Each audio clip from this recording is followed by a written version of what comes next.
Hello, and welcome to the Canadian Story, where we discuss what Canada is, what Canada could be, and what Canada should be.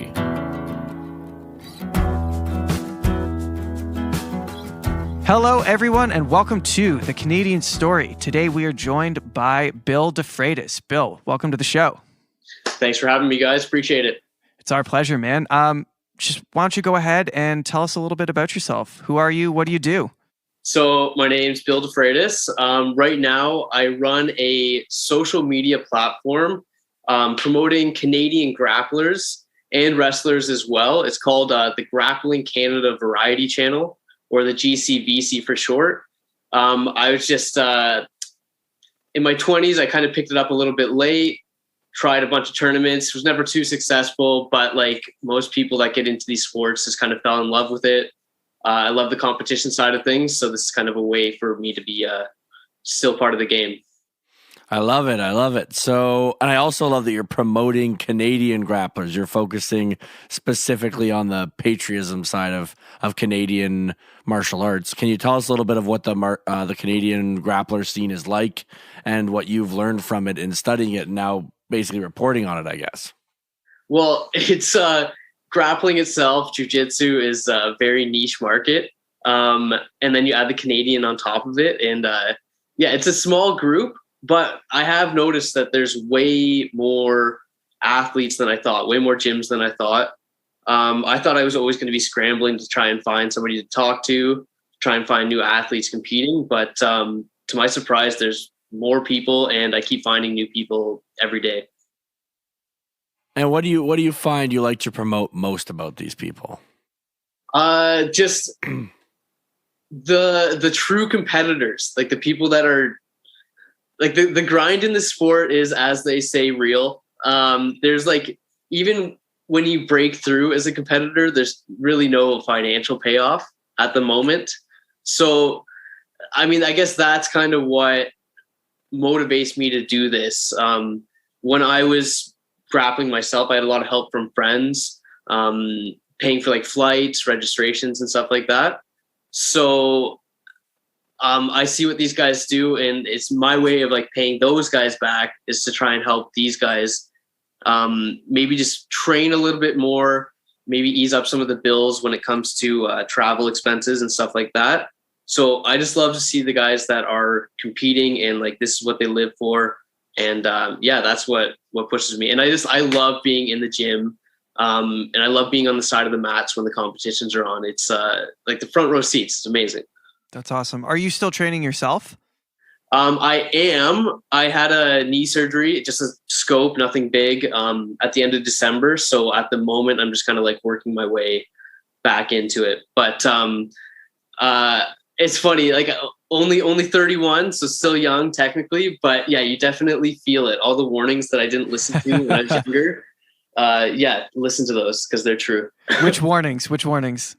Just injuries, and as far as like just your body getting beat up, and yeah. You when you're younger, it's like I'll train every single day, every single round, twice a day, 3 times a day, and you realize you got to start taking some rounds off here and there. Yeah, totally. So what was it? Is it Brazilian Jiu-Jitsu that you train? Yes. Okay. Yes. So what was it about that sport that stuck out to you and made you want to get into that practice?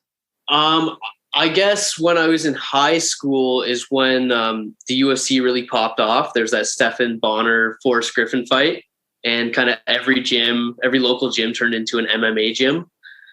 So I joined one of those. Quickly learned I don't like getting hit in the face. Fair enough. I'm too pretty, too dumb to be getting hit in the face. So I always liked the grappling. I always watched wrestling when I was younger, like most guys. So yeah, and then it just I don't know. Yeah, it just grew from there. Nice. So how many years since you got into the sport? I would say 10 years ago. I was like on and off once, and I took a couple months off and then kind of got right back into it. Yeah, probably about 10 years ago. Nice. And so it's something that I myself want to get into. And I'm very curious, what what was something about getting into that sport that you didn't expect? Like, what's something that blindsided you? How much fun it was. Cause like I like in high school, I was never in great shape and I hated working out and stuff. So it's kind of a way, it's like when someone's trying to attack you, you kind of like have to move and you have to work hard. So I thought it was something I'd have to drag myself to. And it just turned into something that was just way more fun. And there's way more to it too. Like a lot of people just see, a couple guys grabbing each other and, tossing each other around or whatever, then somebody taps. But it's very technical. You can get pretty deep into it. So it's a good way to occupy your time. That's cool. So when you train, is it just, I don't know if sparring's the right word, or do you spend time just like lifting weights? Like what is you say the grind, what is that grind? So if you're a real athlete, you're going to be lifting weights and you're going to be like on your nutrition. Really over the last few years, it's gotten a lot more professional. Like it used to just be like, who's the most athletic, who's going to just push you the most. But now guys are getting very technical. And with that, you have to find your advantages wherever you can. So people are just being more professional. They're lifting weights. They're, it's not always, I guess, sparring like you're asking there. It's not always sparring. There's people that just, you're going to drill your techniques. You're going to work on new techniques. There's a lot of study. The best guys study a lot of tape. Like there's one thing learning a technique in a class, but if you spend time watching, the top level guys working, that's where you're really going to learn. And that's one thing that people don't like to do is the studying tape, myself included, which is why I was never too successful. Right. So what is your favorite moment in the bouts that you've had? Like we all have those moments that you look back on, you just remember it and you're like, oh, that was a great moment. It's funny. I don't know if it's like this for everybody else, but it's not like a win or anything like that. Literally, like I'm a smaller guy. I always competed at 135. I always wanted to go into, they're called absolute divisions. So it's open weight. Basically anybody can join. And there was one guy who's way bigger than me, probably had maybe 60, 70 pounds on me. And all I wanted to do was hit one takedown. It's called a low single. You basically just like grab the guy's foot. And I don't wrestle, so I don't know how to actually finish it. And it was like just basically almost finishing a takedown on a bigger guy. It sounds so ridiculous. No, I get it. It was like you did something that you were impressed with yourself by doing, right? It was something I had a game plan for, where it's like I'm going to circle and fake for like 2.5 minutes. And then when he steps too hard, I'm going to go for that foot. Got to the foot and then didn't really know what to do with it. But the fact that I stuck, but you got there. Plan, I'll never forget. Yeah, that's awesome. That's awesome. Do you think he was upset or did he take it well? I don't think he was too bothered by it. He won. The moment probably isn't as memorable for him. Isn't it funny how life works that way, right? That all of us have these little moments that mean so much to us, and that for other people they don't even really aren't paying attention. Absolutely, and I mean you see it a lot because you see people win tournaments that you might not think mean much, but you'll see them freaking out, and it's like the best day of their life, and you're like, just what you said there. Well, it's great to have those. I think we have to be the definers of our own success, right? If we allow the world or others to define what success is for us, we're never going to be truly happy because we have an external locus of control, right? Things outside of ourselves are controlling our own happiness. Yeah. Whatever helps you sleep. Yeah, exactly. Exactly. I'm kidding. No, it's true. It's if you have like unrealistic goals, it's not the greatest thing. So you have goals within, your reach, and the success is yours, really. So tell us more about the grappling page and channel. What do you want it to be? Yeah. Why are you excited about it? What got you to start it? Sorry to cut you off.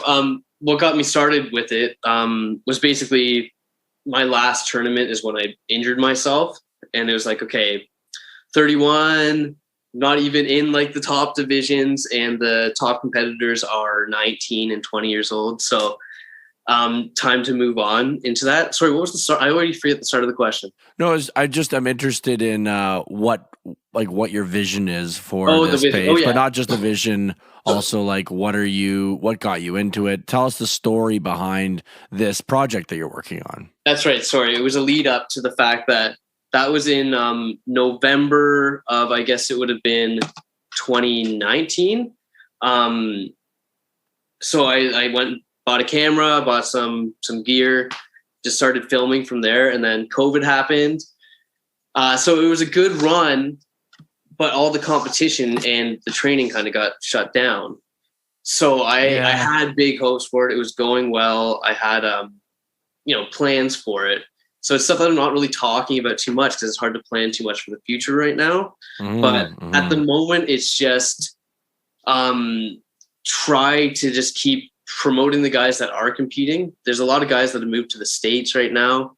They find training partners through gyms like there's these teams called like Gracie Baja, Gracie Humaida, stuff like that. And they just link up with other teammates in the States just to keep it going. So if somebody like that is having a tournament, I think Pans is like a really big tournament in jiu-jitsu that's coming up. So there's going to be a couple people competing there. So it'll be kind of make a couple promos for the guys and then like, hey, this is when he's fighting. Go check him out. That was it. Like I do a little thing. It was called Athlete Spotlights. And the goal with that was to go to the gym, interview the guy while he's training right before the tournament, and then put that out. Hey, so-and-so is training. So-and-so is competing here. Go watch him. Who cares about the Brazilians and the Americans? Yeah. I love that. I mean, that's literally what this podcast is all about is we want to promote Canada to Canadians, because I feel like Canadians spend a lot of their time looking at America or comparing themselves to other countries, and it's like, I mean, just look at how excited we get whenever we're at the top of any list. It's like everyone is sharing it, right? Yeah, and I mean that's kind of the goal here. Is if you promote the guys, there's more opportunities.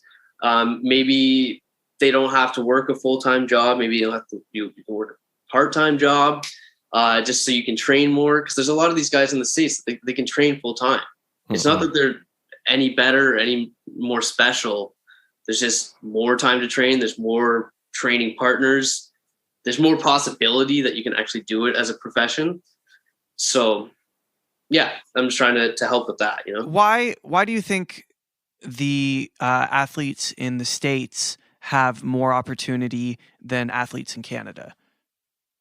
Well, I mean, right now, less restrictions, but just it's like in any sport. There's just more people. There's more money. There's it's just more people and more money. I would say those are the top two. There's more places to compete. Like especially in Canada, it's so wide. You have Toronto, and then like maybe Hamilton, and then Montreal. Like. Yeah. How do you bounce between cities and compete? Where if you're training in New York, you can go, New York, Boston, Chicago, and then not to mention there's going to be a handful of tournaments just in New York itself. So, I mean, that's the tough part about Canada. Yeah, fair enough. I always really, in a lot of ways, that's always been the top part about Canada. Well, I come from the music industry, and touring across the States is so much easier than touring across Canada, because you can drive 3 hours and get to another big city in the United States in a lot of places. Whereas, if you want to do a tour from here in Ontario out west, it's like there's a lot of dead space in between those cities. There's a lot of driving. Yeah, and that's what's funny is kind of what sparked this is I was actually working at a Yuck Yucks opened up down the street from me. Mm-hmm. So I was like, I'll just work the door, whatever, it's just something fun. And I was like, there's a lot of funny comedians out here, but it's the same thing. Cause they're like, okay, I'm in Burlington tonight, and then Niagara, and then Sault Ste. Marie or something like that. And it's like, it's like, oh, like, and then if you live in New York, you can go down the street and go like, do whatever. Like you can do 5 comedy clubs, like walking down your block kind of thing. Yeah. And then I was like, oh, it's basically the exact same thing like you guys said, with everything. Yeah. Yeah, totally. So you mentioned that you recently opened up a pool business. Did you do that in the middle of COVID? Yeah, I guess so. So how was that? So tell me us about that. this. Yes. Well, the pool business is thriving, actually. Right. It's essential. It's essential. Actually, I don't know what's going to happen after today, but yeah, it's so just timing. for the listeners, because there will be a delay between when we record this and when it comes out. Today was the day that we found out that we essentially live in a police state, Yeah. and that cops can pull us over and give And us charge tickets us for being $750 outside of our houses. For being outside of our house, yeah. Yeah, wild. Welcome to So- unterrible. Yeah. I know. Well, that's what I'm thinking about when you're like, say what you love about the country. Yeah. Oh, I know. Yeah. I know. Don't worry. We were just saying to each other, we picked a hell of a time to start a podcast about loving this country. Yeah.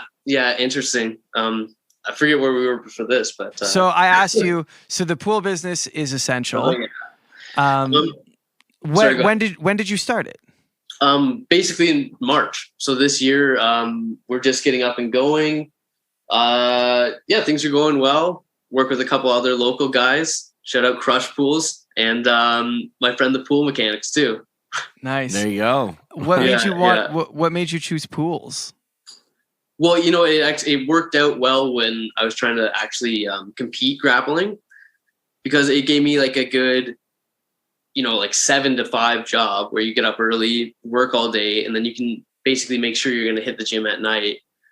Mhm. You got your weekends off, and then you have, you know, 4 months in the winter, which if you save your money or, you know, work part-time, you can basically train twice a day, 3 times a day all winter.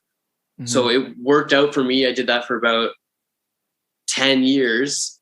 And with moving on from competing, it's like I got to do something a little more productive than just, you know, be a pool boy for somebody else.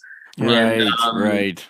And yeah, so I just figured why not start this, because the grappling thing isn't really about, I'm not really trying to, you know, pay the bills with it. The goal is to promote other people. It's your passion. It's your passion. Yeah. Yeah, but at the end of the day, like, you need to make some money somehow. So this We is all something do, that don't we? We I all know, do. and it still fits in well with the grappling schedule too. That's awesome. So as a new business owner, what have you learned so far? Business has a dirty way of teaching you things really quickly. It does. There's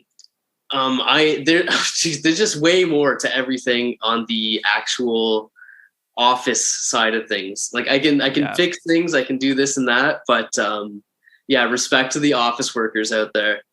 Administration isn't all the easy. all the construction people, they bust their asses. There's real work there. Oh yeah, it's a different sort of work, a more annoying, minutia-filled, slow death kind of work. Yeah. But that's really the main thing I've learned. I've been doing it for so long already that it's all the same, you know. Yeah. Okay, so we kind of touched on it, but if you feel comfortable, I would love to hear your thoughts and ideas around the current state of. We'll talk about Ontario specifically in terms of all of these lockdowns. Where's your head on all of that? I don't like to really get into this on like either side of things, or really like I don't have the time to argue with people no matter what. I just think the whole idea of Canada and North America was the whole independent responsibility type of thing. At the start of this, sure, I think we all thought we were all going to die. Yeah. Yeah, I shout was out like, old people. Shout out old people. Yeah. I don't want you to die either. Like, nobody wants people to die, but I think you should be able to take your own responsibility. And I'm not like an anti-masker, not anti-social distancing, not anti anything like that. It's just it's hard for me to stand by and say like, yeah, everybody should just stay home, you know, a year and a half after. Yeah, exactly. Started, I've said it so many times. Like the first time when we knew nothing about it, and it was last March, it's like, this makes sense. But I feel like as we've gone further and further and further into this story, it just makes, to me at least, in my humble little brain, it just makes less and less sense. But who am I? You know what I base it on? And I think most of the public agrees with kind of exactly what we're saying, is if you go on YouTube and you look at like any of the public announcements or anything, they are by far thumbs down. Yeah. And nobody agrees on YouTube. No. So everybody is on the same side of thumbs down on YouTube. So that means that the public, really, we all agree, but we're all too nice to do anything. Yeah, like it's tough because like even like especially in grappling, I train with a lot of police officers and stuff too, and you know they don't want to enforce this. Yeah. Like what? It's tough. Yeah, we had another guy who trains jiu-jitsu on the podcast from Alberta, and he was saying the same thing. He said he rolls with police officers, RCMP officers all the time, and none of them want to have to go about enforcing all of these rules.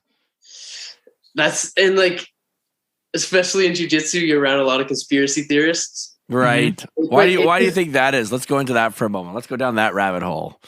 There's just it's a nerd sport. It's like It's the weak man sport. It's the nerd thinking man sport, and I think it just attracts those type of eccentric people.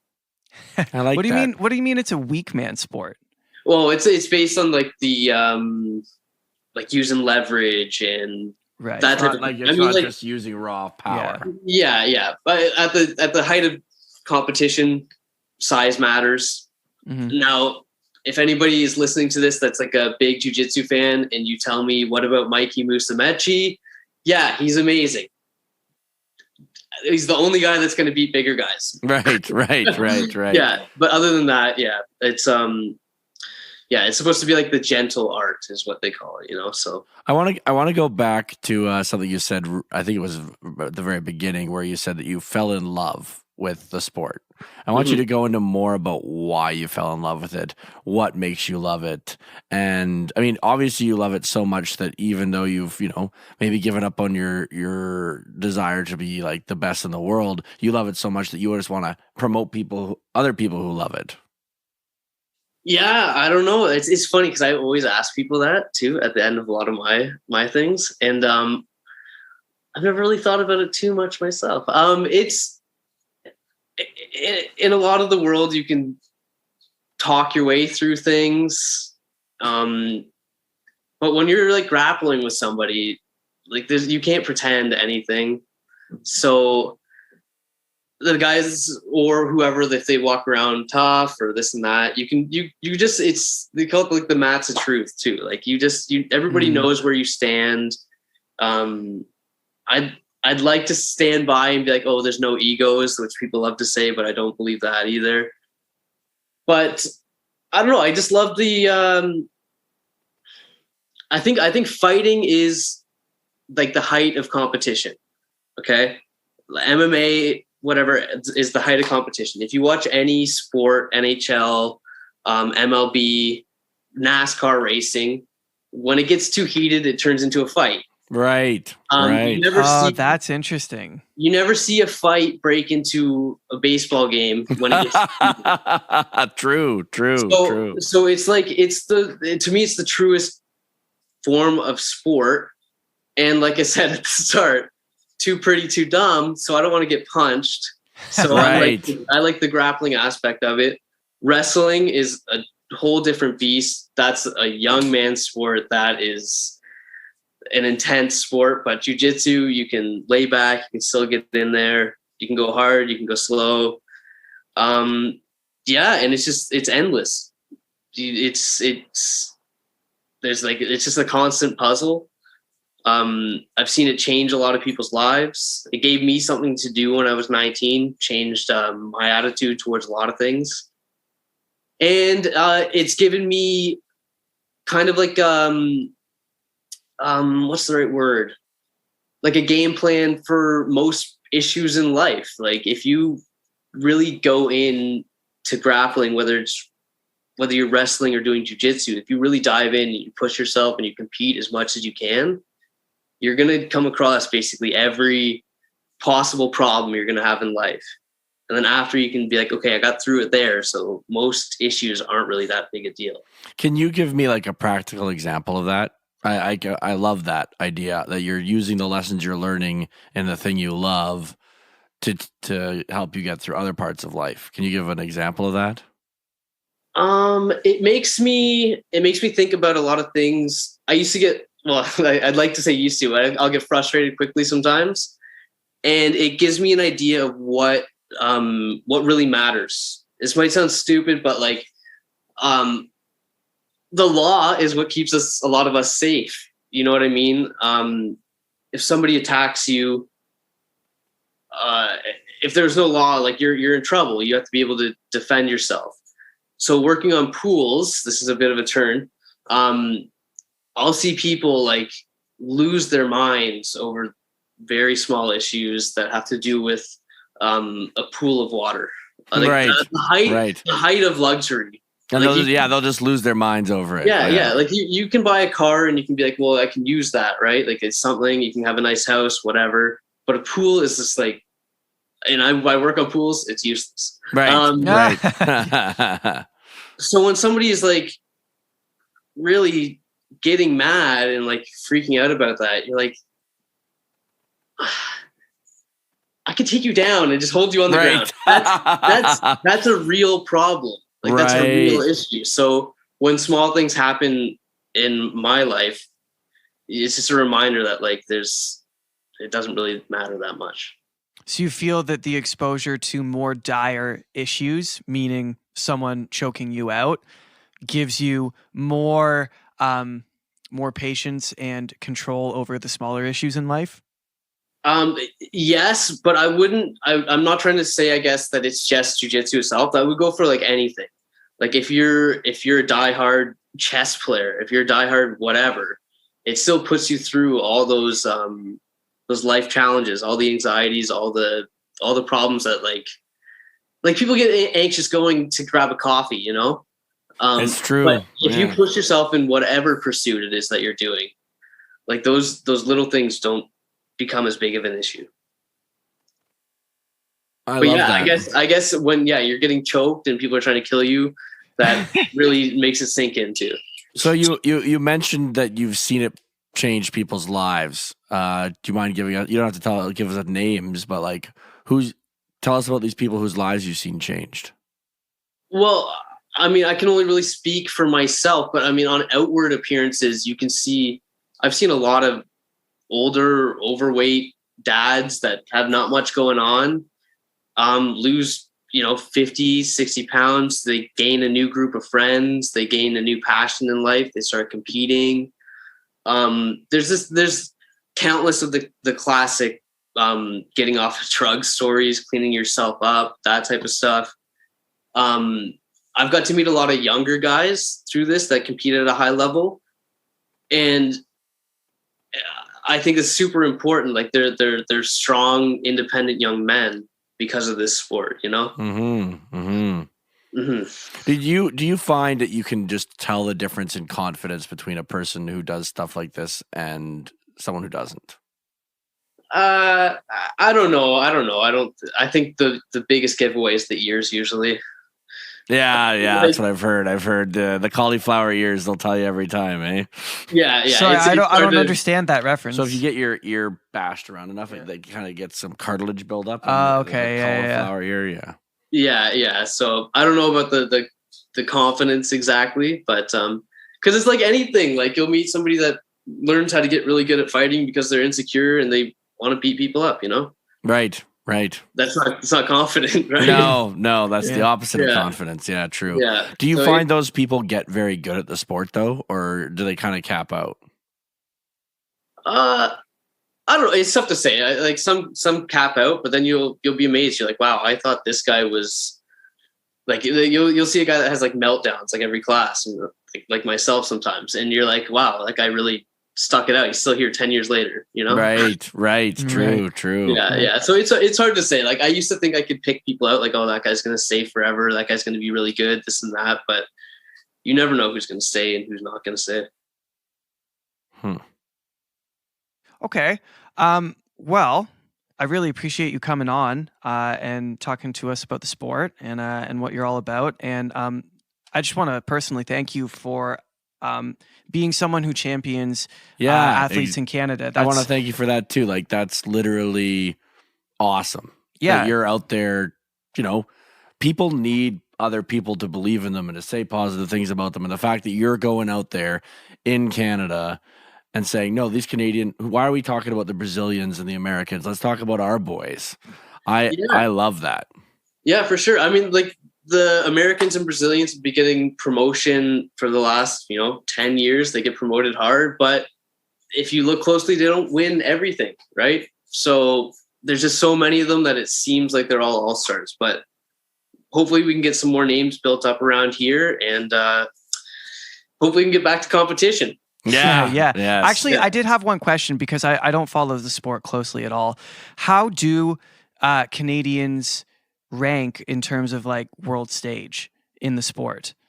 So I would say at the black belt level, there's a couple people that are up there, maybe not quite at world champion level, but they're competing at those types of tournaments. But what I think, at least, we're really seeing is there's a lot of people. I don't know how much you guys know about like the belt system. Because white, blue, purple, brown, black. So around the purple belt, so right in the middle, is where things really start kind of getting serious. We're starting to see a lot of younger guys and girls coming up and winning big competitions at that level. So I think in the next 5 years, we're going to see a lot of high level black belt Canadians out there, hopefully world champions. And yeah, we're going to see a ton of younger people out there. I love that. I'll leave you with this because I hope it's an encouragement, because it's always been an encouragement to me. About 18 years ago, Tennis Canada looked at Canada's performance in tennis and they said, this is unacceptable. Why don't we have any world champions? And 19 years later, we got Bianca. Right?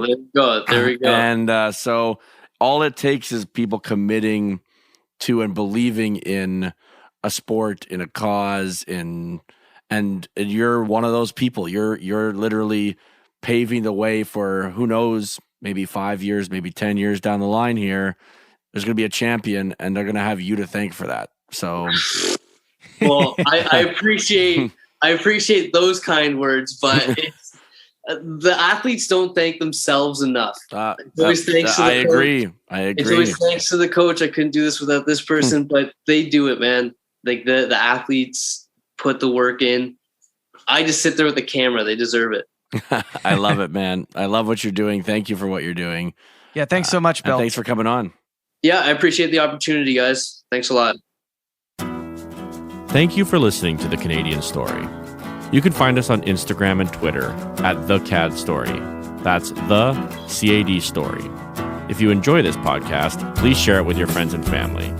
Let's work together to remind Canadians how great their country is.